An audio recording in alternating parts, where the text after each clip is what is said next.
2024 के लोकसभा चुनाव में सभी राजनीतिक दल अपने अपने हिसाब से बिसात बिछा रहे हैं, लेकिन समाजवादी पार्टी की वो परंपरा अभी भी जारी है जिसमें टिकटों का आवंटन पहले किसी और को होता है, प्रत्याशी कोई और बनता है, लेकिन धीरे धीरे उस प्रत्याशी का नाम हटता है और दूसरे प्रत्याशी को मौका दिया जाता है। ये उम्मीद कन्नौज की सीट पर तो किसी ने नहीं की थी।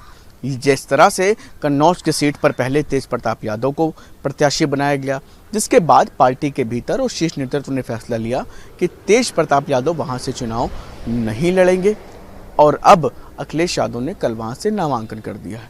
अखिलेश यादव का साफ तौर पर कहना था और पार्टी के शीर्ष नेतृत्व का भी यही कहना है कि कार्यकर्ताओं की भारी डिमांड है कि अखिलेश यादव वहां से चुनाव लड़ें। अखिलेश यादव ने भी ये कहा कि वो चाहते थे कि तेज प्रताप यादव यहाँ से चुनाव लड़े, लेकिन कार्यकर्ताओं का और पार्टी का ही निर्णय है कि वो खुद यहाँ से चुनाव लड़े। साफ तौर पर ये बात कहते हुए नजर आ रहे थे जब उनसे पूछा जाता था कि कन्नौज की सीट से कौन चुनाव लड़ेगा, क्योंकि सियासी बाजारों में ये सबसे ज़्यादा चर्चा का विषय था कि अखिलेश यादव कन्नौज के परिवार की गढ़ वाली सीट से चुनाव लड़ेंगे और यहाँ पर क्योंकि काफ़ी मजबूत माहौल रहता है, गढ़ की सीट रही है, तो इस सीट पर समाजवादी पार्टी के लिए जीत के भी आसार हैं। ऐसे में ये बात मानी जा रही थी और लोग कह भी रहे थे, लेकिन एकाएक तेज प्रताप सिंह यादव को टिकट दिया गया और उसके बाद टिकट कटा और अब नामांकन अखिलेश यादव ने कर भी दिया है। तेज प्रताप यादव मुलायम सिंह यादव के पोते और लालू यादव जो बिहार के मुख्यमंत्री हैं उनके दामाद हैं। राजलक्ष्मी यादव सबसे छोटी बेटी लालू यादव की उनके पति हैं। ऐसे में जब टिकट तेज प्रताप यादव का कटा तो इस पर राजलक्ष्मी यादव ने भी अपनी प्रतिक्रिया दी। प्रतिक्रिया क्या दी?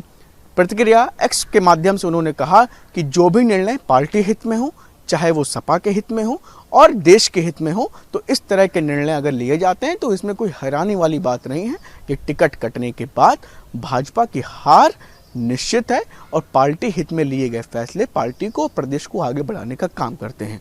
राजलक्ष्मी यादव खास तौर से ये बात टिकट कटने के बाद उन्होंने कही, जिसके बाद से लोगों के बीच में ये चर्चा का विषय भी है। ऐसे में फिलहाल अभी अखिलेश यादव ने कल नामांकन कर दिया है, जीत का दावा किया है। क्या कुछ समीकरण रहेंगे, कितना कुछ लाभ इस सीट पर मिलता हुआ नजर आएगा, ये देखना सबसे ज़्यादा अहम होगा, क्योंकि लंबे समय से ये सीट समाजवादी पार्टी के गढ़ की रही है। पिछला चुनाव हालांकि डिंपल यादव यहाँ से हारी थी, लेकिन उपचुनाव के बाद यहाँ पर जीत भी हासिल हुई थी। ऐसे में इस बार कांटे की टक्कर जरूर इस सीट पर नजर आने वाली है। क्या कुछ होता है, कौन जीत हासिल करता है, क्या कुछ चीज़ें रहती हैं, ये आने वाले दिनों में तस्वीर साफ हो जाए।